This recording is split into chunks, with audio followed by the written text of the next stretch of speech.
Namaku Wildan.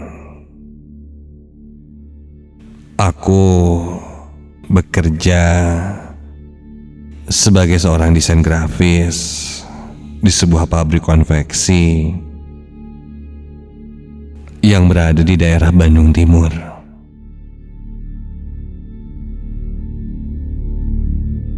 Malam ini aku akan menceritakan pengalamanku bertemu dengan mereka yang tidak terlihat, yang sampai saat ini kejadian ini masih menghantuiku.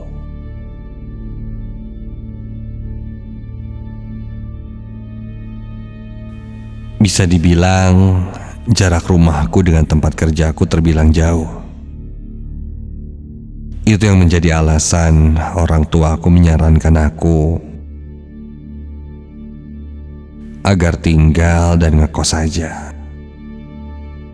Namun, karena menurutku menjadi anak kosan itu malah pengeluaran lagi, biaya lagi, aku memutuskan untuk pulang pergi saja. Lagian sekarang kan aku sudah punya kendaraan sendiri, pikirku. Jadi bisa mempermudah aku juga untuk berpergian kemanapun.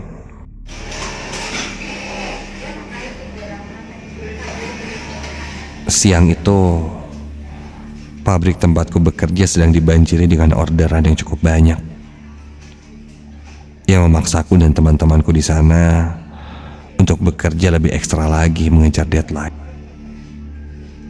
Suara mesin jahit menghiasi suasana ruang kerja, ditambah sedikit candaan dan tawaan dari karyawan yang mencairkan suasana agar bekerjanya menjadi lebih semangat dan hangat. Ruanganku dan tempat operator jahit sangat dekat, hanya terhalang oleh sebuah pintu kayu yang cukup besar dan juga dinding triplek yang tidak terlalu besar. Jadi berbagai suara dapat terdengar di ruanganku. Di ruanganku bekerja itu aku tidak sendiri. Aku ditemani Fatan yang mempunyai jabatan yang sama denganku sebagai seorang desain grafis, dan juga Tri sebagai staf admin di pabrik ini. Aku dan Fatan harus menyelesaikan beberapa desain baju untuk acara Paskah. Dan karena banyak desain yang harus kami selesaikan, kami pun terpaksa harus kerja lembur sampai malam.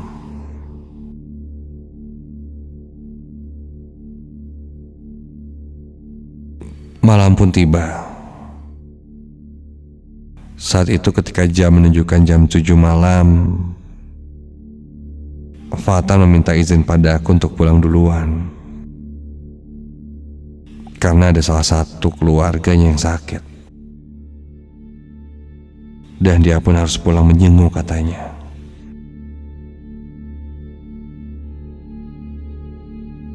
Setelah dia berpamitan, aku masih lanjut bekerja. Suasana di pabrik ini masih terdengar ramai.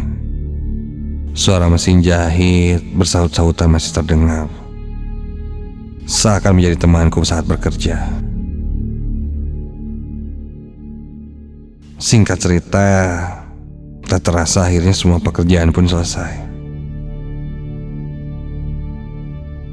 Aku melihat jam di handphoneku menunjukkan jam 11 malam. Aku bergegas membereskan meja kerjaku, mematikan komputer, dan bersiap-siap untuk pulang. Setelah itu aku pamit pada karyawan operator yang masih lembur saat itu. Kang, duluan ya. Semangat, Kang. Assalamualaikum.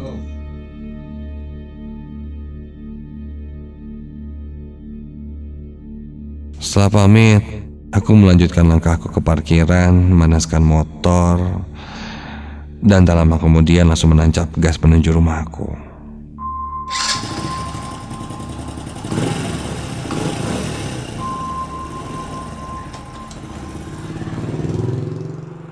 Aku melanjutkan motorku. Kondisi jalanan sudah terlihat mulai sepi. Hanya beberapa kendaraan saja yang berlalu lalang. Kulihat saat itu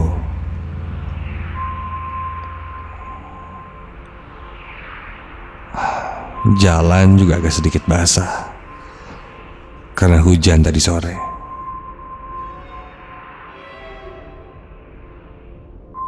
Karena sudah malam dan jarak dari pabrik tempatku bekerja sampai ke rumah itu cukup jauh, aku putuskan untuk mengambil arah jalan ke daerah Kiara Condong menuju arah flyover Kiara Condong agar lebih cepat, pikirku saat itu. Awalnya aku takut untuk melewati flyover tengah malam karena takut orang jahat atau begal. Namun karena ingin cepat sampai di rumah, ya mau bagaimana lagi.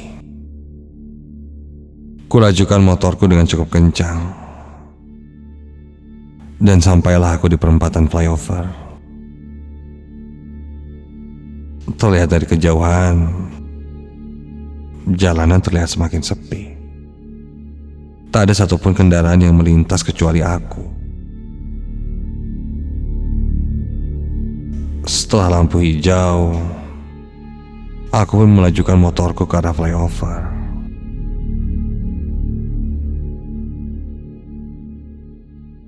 Aku mulai menanjak, naik ke flyover itu. Tidak ada satupun kendaraan yang ada di sana. Namun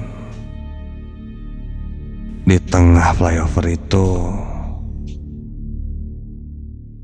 dari kejauhan aku melihat ada seorang perempuan memakai atasan putih dan seperti memakai celana jeans sedang berdiri sambil menatap ke arah bawah. Yang kulihat di bawahnya itu ada sebuah lintasan rel kereta api.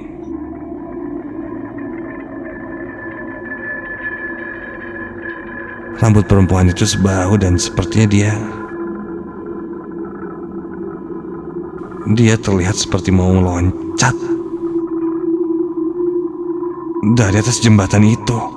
Hah, ngapain tuh? Gawat, takut orang itu berbuat yang aneh-aneh. Aku pun menghentikan motorku di pinggir jembatan dan langsung berlari menghampiri perempuan itu. Aku dekati perempuan itu. Mbak, ngapain berdiri di situ, Mbak? Mbak, turun, Mbak. Mbak, weh, bahaya, Mbak. Perempuan itu pun menoleh ke arahku.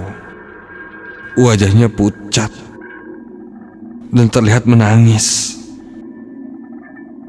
meneteskan air mata. Sepertinya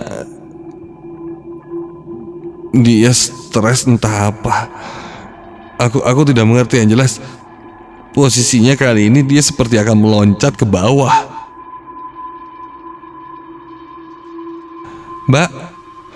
Mbak tenang ya, Mbak.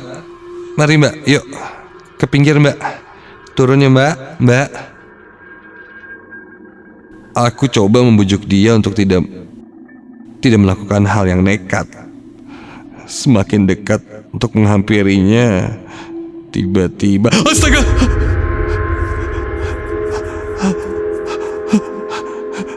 Ya Tuhan, perempuan itu seketika melompat dari arah jembatan.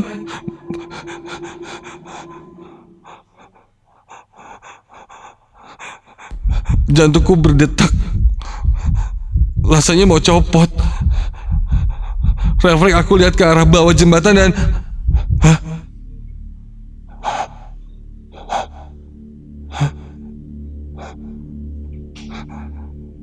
aku tidak melihat apa-apa di bawah jembatan.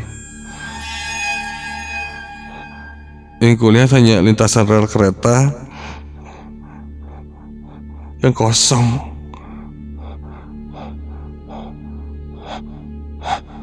Mungkin nggak ada sih. Jelas tadi loncat. Kok jika memang benar ada yang lompat, mungkin warga akan berdatangan dari arah bawah melihatnya. Tapi yang kulihat hanya lintasan rel kosong dan tidak ada siapa-siapa. Bulu kuduku berdiri seketika. Bergegas aku langsung menaiki motorku dan meninggalkan flyover itu.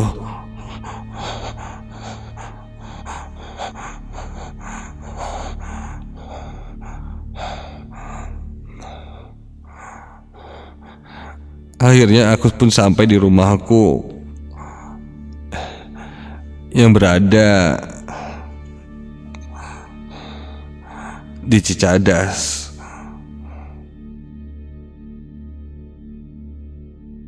Sampainya di rumah, aku langsung menyimpan motorku, masuk ke kamar mandi bersih-bersih, dan ingin segera bergegas untuk tidur.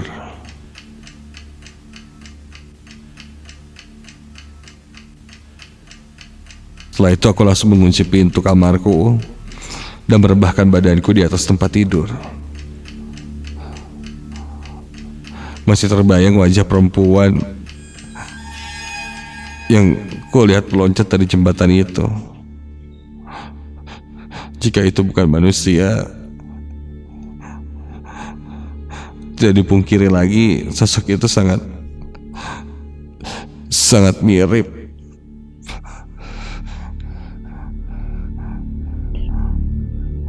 Dan membuatku tidak curiga sama sekali.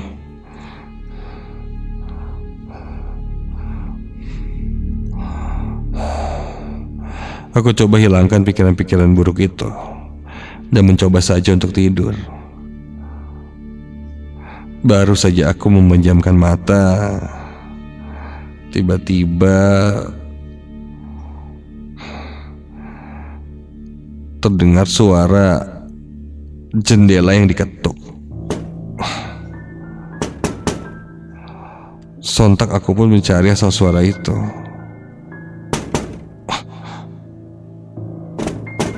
Terdengar lagi suara yang diketuk. Iya, itu suara jendela. Suara itu berasal dari jendela kamarku. Aku langsung beranjak dari tempat tidurku dan memberanikan diri melihat ke arah jendela itu. Seperti ada yang mengetuk-ketuk terus jendelaku itu, seakan memintaku untuk membukanya. Sampai di jendela, aku beranikan diri buka jendela itu, dan ketika ku buka,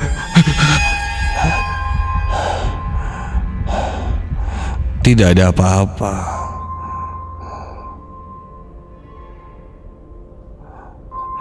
Dan saat ku tutup kembali jendela itu, astaga!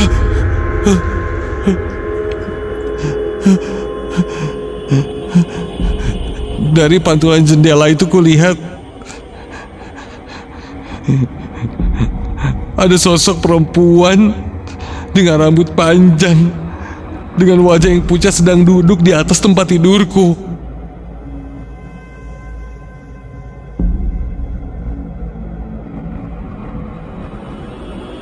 Wajah wanita itu persis seperti yang kulihat di atas jembatan. Namun kali ini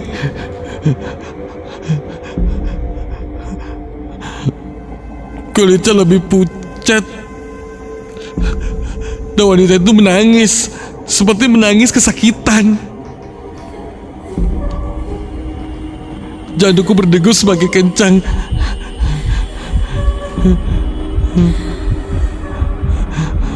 Ketika ku balikan badanku,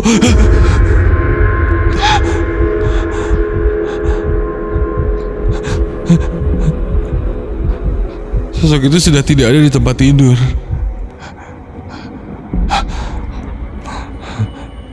Mungkin ini hanya halusinasiku saja.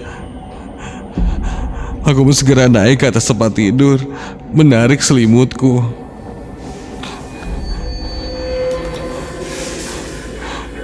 Dan ketika aku akan memeluk guling, ya Tuhan!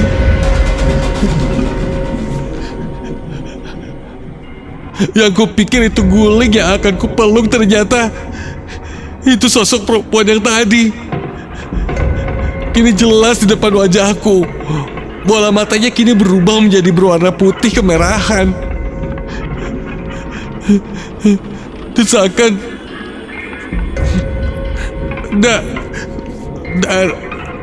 dari kepalanya dan sela-sela rambutnya seperti mengeluarkan darah. Mulutnya menganga.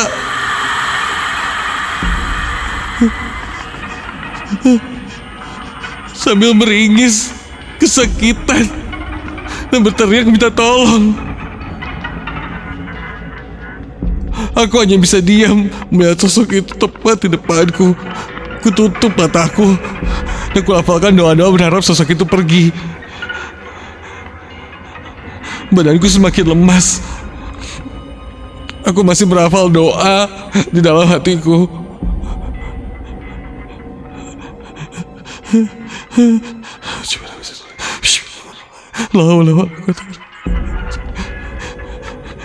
Dan ketika aku lihat lagi, sosok itu menghilang.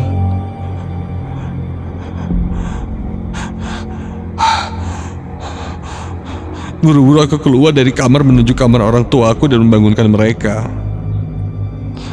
Orang tuaku langsung menenangkanku. Aku bercerita apa yang kulihat tadi.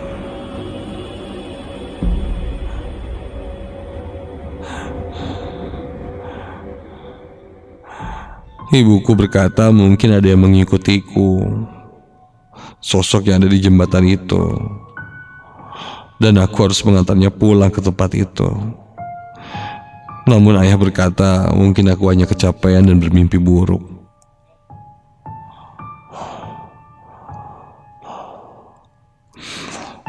Aku pun kembali ke kamar. Dan ketika aku akan tidur, di atas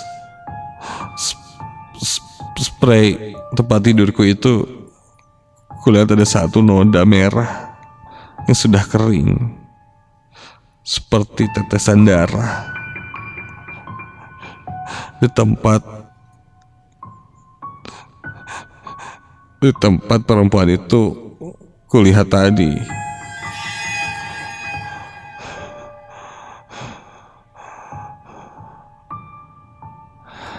Keesokan harinya, sambil berangkat kerja, aku pun lewat lagi flyover itu dan berhenti di tempat ketika aku bertemu sosok perempuan itu.